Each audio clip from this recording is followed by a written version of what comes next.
You're listening to They're gonna call it a hard foul. They're gonna call it a hard foul. offering in-depth analysis on all things Boston Celtics with your hosts, Jim and Mike Quigley. And here we are, hard foul episode following thrilling comeback by the Celtics against the New Orleans Pelicans last night at the Boston Garden. Mike, this is coming off the heels of, really an embarrassing loss where they got trounced to the Clippers, which I think we need to spend some time on in a minute. But with,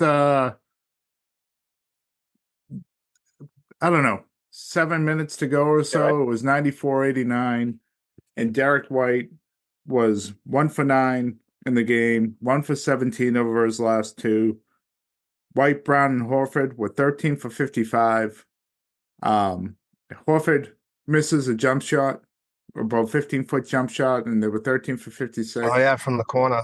And from that point forward, the three of them didn't miss another shot. In particular, Derek White just went off. He had a driving layup that got them going last night to cut the lead to 3. And then he just he absolutely just went off from there. A couple threes, actually finished the game 6 for 14. So he made his last 5 shots after starting 1 for 9. He was 5 for 5 from, that 7-8 minute mark on. And, this was at one point, Mike, a 10-point game in the fourth quarter.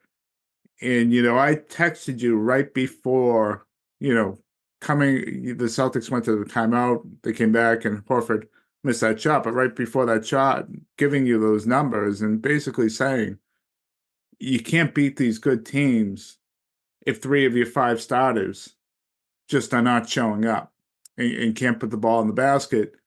And lo and behold, they stop making shots and they pull away and they win. I think it was like a 28-7 run or something along those lines towards the end of the game, and they just completely took over. I thought, I'm going to give it over to you. Last thing I'll say, I thought the biggest difference between last night's game and the Clippers game, outside of the Clippers being a level better than the Pelicans, is I don't think the Celtics really ever stopped playing. There were moments where they got away from what worked, and I thought they rushed things against the Pelicans in that first half and at times in the third quarter, especially at the end of the third quarter.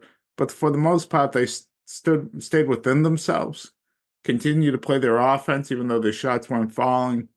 And eventually it started to click. The Clippers game, I thought they got away from things pretty early and things unraveled quickly. But, an important win. It showed some fight coming off what was just a terrible loss 2 nights before. So go ahead, Mike. You take it from here. It was a good win last night. Obviously, exciting basketball to see the way Derek White played. The third quarter was great too. Just both teams playing really hard. I think the Pelicans ran out of gas a little bit in last night's game, and I also want to give credit to the Celtics defensively in the second half. They really dug in. They were playing hard. They didn't match up great with New Orleans size-wise, but they were able to stay in front of their guys. They weren't giving up a ton of wide-open threes like they were in the first half. They weren't letting guys get to the hoop outside of Zion. Even Brandon Ingram's shots that he was making were contested. And so I thought that was a big difference, too, because their defense was non-existent the night before and really almost non-existent for most of the game against Miami, too.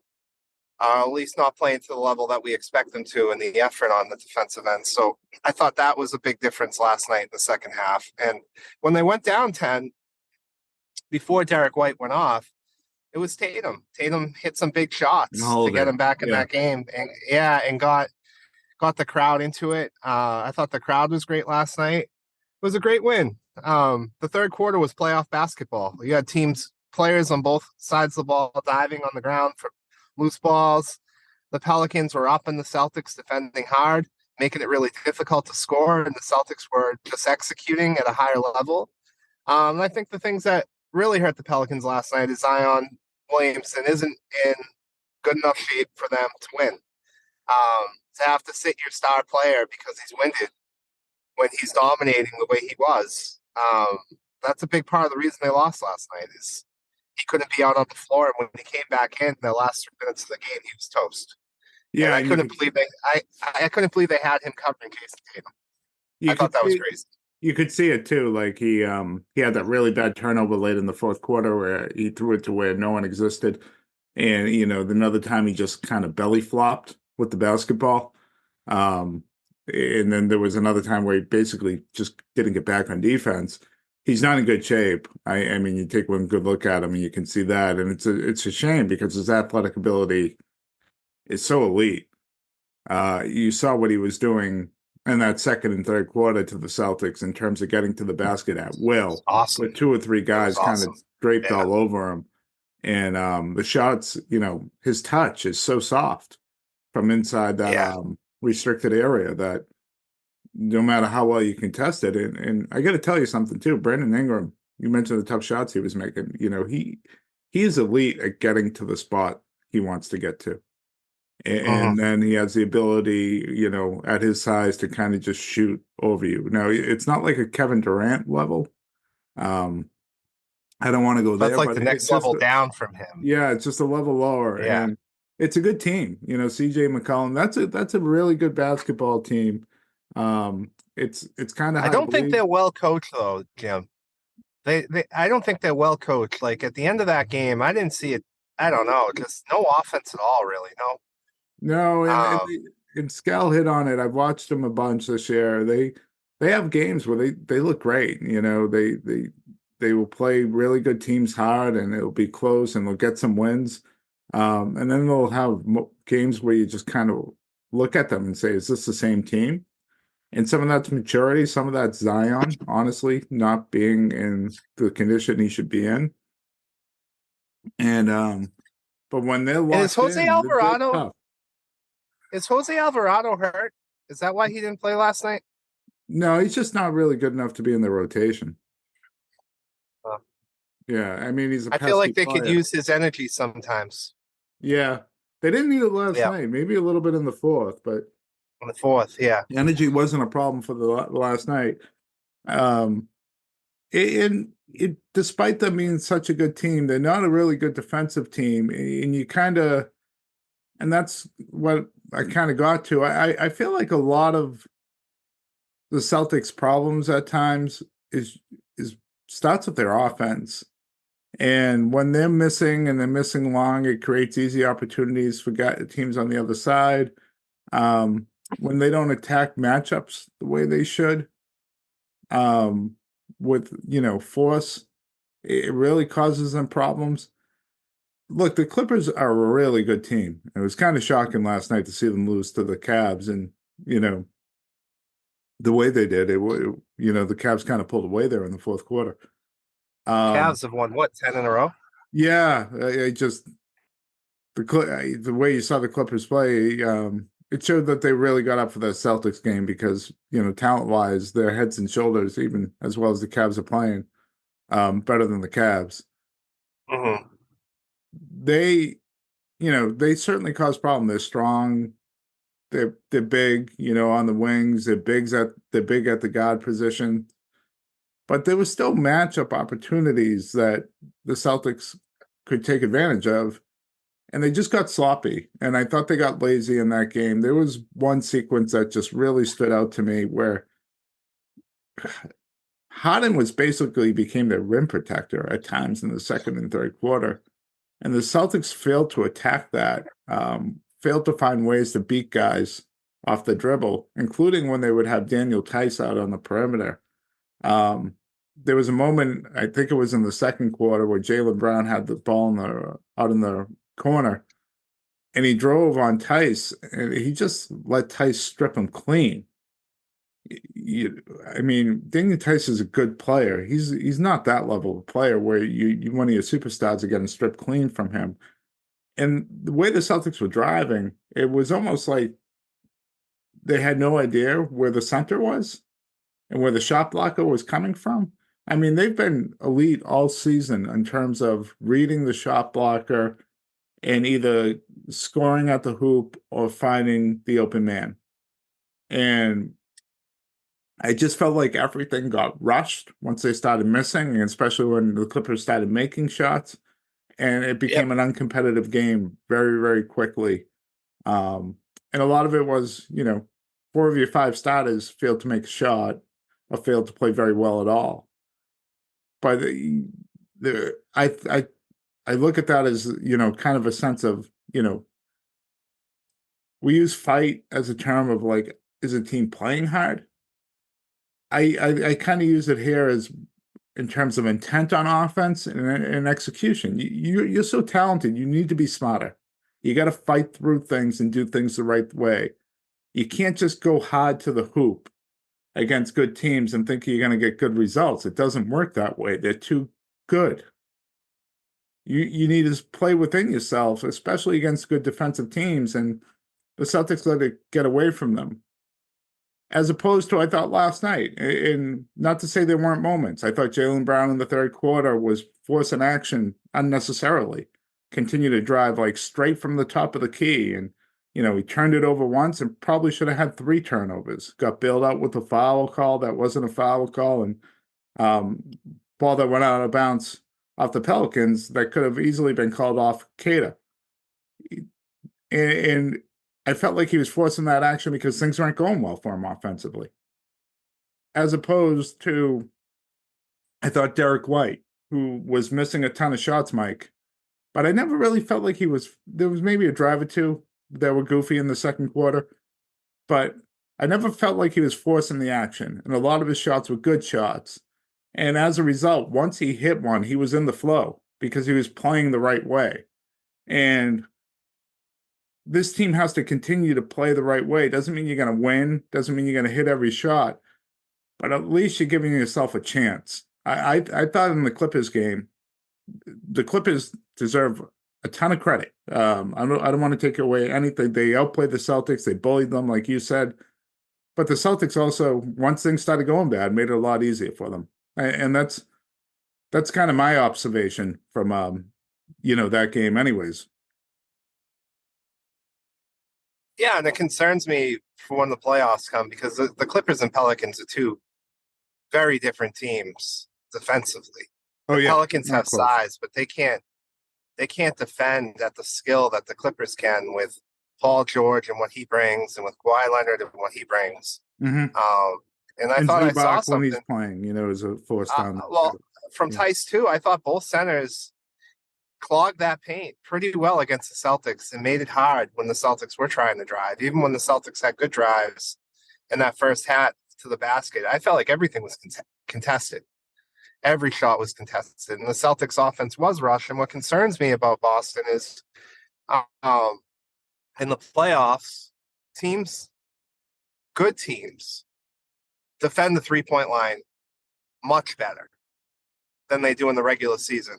And the Celtics, when their 3-point shot hasn't fallen in the past, have, against good defensive basketball teams, have kind of resorted to that offense. We've seen that offense in the playoffs fight this team in big moments, in big games, quite a bit over the last couple of years. And they have to get through this. They have to figure that out because that's going to be their Achilles heel to winning a championship, being too reliant on the 3 and not being able to figure out other ways to win. They were 4 for 23 in the first half against the Clippers from 3. Last night, they were 6 for 25 in the first half against the Pelicans. And even against the Pelicans, there were opportunities to score inside. And they were still launching with possessions of one pass in the 3, one pass in the 3. So not like good possessions where you get a good wide open 3. There was some of that, but a lot of those rush possessions. And that's what concerns me about this team long term is their offensive identity. I still think they're way too reliant on the 3-point shot. I think it's what can make them great, as we saw in the fourth quarter last night. It also can be the type of offense in a playoff series that is not sustainable. Yeah, and you can see unless you're the Golden State Warriors, but they're the only team to ever do it. And you could see kind of like feeding off that of how much they miss Porzingis in that respect. Right. In terms of finding matchups, and they were able to do it a lot, I thought, against Miami. He was hitting his threes, but they were also, I didn't feel like it was just a 3-point reliant offense. I felt like they were running their offense. They got a lot of points in the paint. They were They got whatever they wanted. Yeah, Yeah. they were getting whatever they wanted. And Porzingis, can break up a good defense. You put him on the foul line extended. Even if you put a Paul George on him, for example, he can just turn around and shoot. But at times, even with him, they've gotten away from that. And, certainly against the Nuggets, they got away from that when there were opportunities to find matchups or run a 2-man game. So to your point, even with him, there are times where they still become too reliant on the 3-point shot when they don't necessarily have to. I think without him, it gets harder, obviously. Are there things they can do? Absolutely. You can find ways to get Tatum down on the block. Create, action where you get a switch and you can put him on the block and let him go to work. His fadeaway game is excellent. Him going to the basket is excellent. I think there are times where he's getting going and the Celtics have gotten away from him over the last few games, which is a blatant mistake. Same with Jaylen Brown. Especially in the first half against the Clippers. Yeah, especially the first half. Holiday on the block is really, really good. I don't think to the level that Smart was, but he's still really good. But then beyond that, you do start to run some issues. I mean, Al is essentially a top of the key player now, or out on the wing. He doesn't play down there. It's just not who he is. He can't survive. You don't really have a ton of backup bigs, and even the guys coming off your bench are really perimeter players in Hauser and Pritchard. Brissett can do some things, but he's pretty inconsistent. So there needs to be a contingency plan on how they're going to get buckets if the 3 isn't going when Porzingis is out, because I think if history tells us anything with him, there's no guarantee. You certainly hope he's there when it matters, but there's no guarantee that he will be. So how do they adjust if he's not? You're not making shots. And I agree with you, Jim, but I just don't think it's the philosophy of the franchise to adjust. I think this is who they are and what they've bought into. It's why they've been successful. So there's a lot of credit to the way they play because they win a ton of games in the regular season, offensive efficiency. They also win a lot of games in the postseason, but it's what's cost them as well. And it's what concerns me. Even last night, I know it's funny. I sent you a video at halftime. Like I couldn't believe Holiday passed up that layup to end the first half. Like there wasn't anybody near him. I think he right next to the hoop.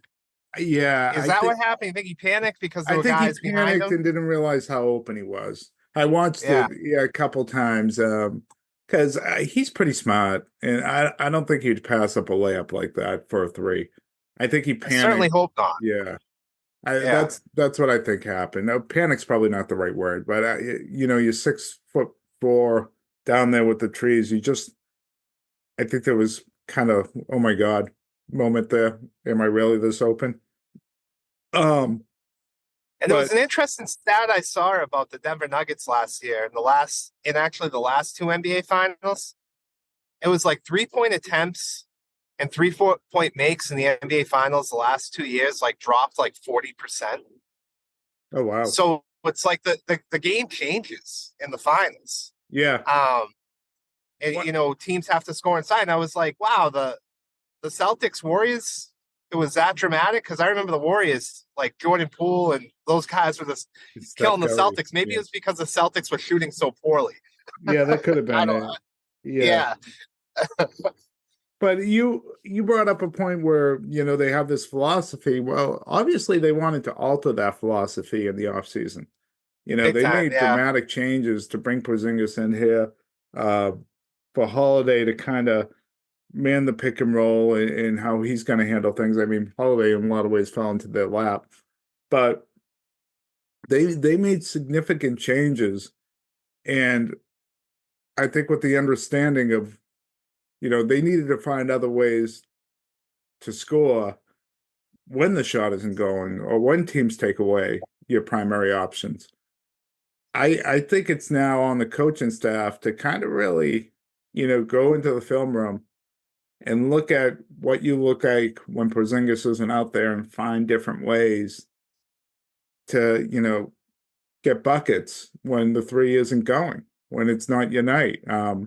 There's two options. One is you can continue to play through it and say, well, we're going to get open shots and this is who we are, like you talked about their philosophy. And then there's the other option of saying, let's not take chance as our only option and let's try to do something different. And I think what they have to do is run their offense through Tatum and Brown on the block. In those situations, I think they have to. I think they need to get switches and put them in spots where they can be successful down there. And that's good offense. It is good offense. And look, they without Porzingis, it's much harder. The personnel they have isn't built to have a ton of success down there without Porzingis, right? And that's not unusual just to them. I mean, if you took away Jokic or Embiid, those teams are dealing with the same kind of issues. But you got to figure it out because there's still enough talent for you to survive in the playoffs without Porzingis. I don't think by any means you would be the favorite anymore. I don't even think you'd be the favorite to get out of the East. It'd be tough to get out of the second round with the talent in the East now. But you have enough where you could potentially pull it off. So you gotta figure out other ways, and have to live in the reality that, knock on wood, he may not be healthy. So meaning Porzingis. Yeah, and then to your point too, if he is healthy, and things aren't going well, run your offense through him. That's why you made the moves, and don't have what happened in Denver happen to you again. Well, absolutely. So tonight, Indiana. I was just gonna say, I think tonight they could be without some bigs tonight, right, Jim? I don't think you'll have Horford. You won't have Horford, right? Cornette was doubtful yesterday, so probably not tonight. By the way, he's been playing really well. I know it happened to him. He's a lot better than Kata. I know a lot of people like Kata right now. He's a lot better than him. And then I don't know with Porzingis. He was questionable yesterday. I assume he will probably play today. Has he played against the Pacers all year? Maybe the first game? I don't know. I think the first game we scored 150, but I mean, I'm not playing him unless he's like 1,000%. Yeah. Yeah. There's no reason to. You go into tonight with Cater and you let Lamar Stevens play against their bigs and wish for the best, I think is what you got to do until these guys are healthy. Yeah, it's similar to what they had to do against Orlando, right? Or the Cavs. I think so. Somebody, yeah. So I don't know. I don't know who you'll have. It'll be tough without your bigs for sure. Miles Turner is playing well, and Jabari Smith is a good big off the bench, and obviously having Siakam there, and they're playing better with Siakam. How much has Siakam and Halliburton played together? Do you know? Is it like a game, 2 games? I don't think much at all. Halliburton returns tonight. Yep. So I think it's his first game in like 11 games. Yeah, so that's going to be interesting to watch. Usually, and maybe Halliburton's unique in this regard. It wouldn't surprise me if he is. But usually when teams are playing pretty well and their star player comes back, there's usually an adjustment where there's some play that slides back a little bit. So it'd be interesting to see if that happens. Halliburton's such a unselfish player, though, that maybe he could very well be unique where that doesn't happen. He's excellent. Yeah, I mean, he is excellent. I don't think it's going to take a lot of time for them to figure it out. I think it's going to work. Siakam's going to change the way he plays. Is he? Is he going to do it? I don't know, but if he's willing to, he's got the athletic ability to really fit into what they do, but he's gonna change his game. He can't just run ISO Siakam like he did in Toronto. It's not what makes Indiana successful, but they're still winning with him. So I haven't watched them, so maybe he has, adjusted to how they play. I'm not sure. We'll see tonight.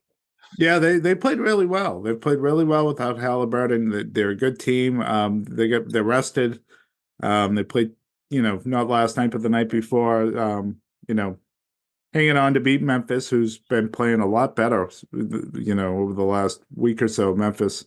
So although that looks like an easy game on paper, Memphis is probably playing as well as they have had all year. So they're going to be rested. They're going to be ready to go, and they get up for the Celtics. Get up for these. Yeah, Philadelphia, Boston, Milwaukee. They show up for. Yeah, it'll be interesting. It's some of the other games they don't. Yep. And Benedict Mathurin is the guy to keep an eye on. He's good. And Benedict Mathurin and Aaron Nesmith, the two guys who and TJ McConnell, those three just killed the Celtics. Yeah. This season. McConnell has killed them. Yeah, he has, and Nesmith has obviously had some really good games. Mathurin got going in the last one against them. Yeah, it should be pretty good. You'll see what the Celtics have for legs. But this is, again, another game where the Celtics should be able to find matchups wherever they want against this Pacers team, and they should be able to get looks, especially if Porzingis is playing. Run a ton through him. If he's on the floor, you should be able to be okay. And then once you get beyond this point, Mike, the rest of the homestands, I know you have the Lakers, but it's, the Hawks, the Wizards, and there's some other crappy team. Then you go on the road to Miami and the rest of Brooklyn. February until you play the Knicks and the Sixers the last 2 games of February is really, I know Tatum said earlier this month, when does the easy schedule start? Well, it's pretty much there. Yeah. They could go undefeated in February if they show up every night and play the way they can play. There's going to be real opportunity to rest guys if they want to. You're going to have the All-Star break in there. So this is a real chance to get, guys healthy and also figure out some kinks, right? You can start trying different things. We talk about Tatum and Brown on the block more. You can start kind of drawing things up and seeing how things can look and putting things on film for teams to kind of be ready for too, in games like this. All right, Jim. Well, enjoy the game tonight. We'll check in again later this week. Go Celtics.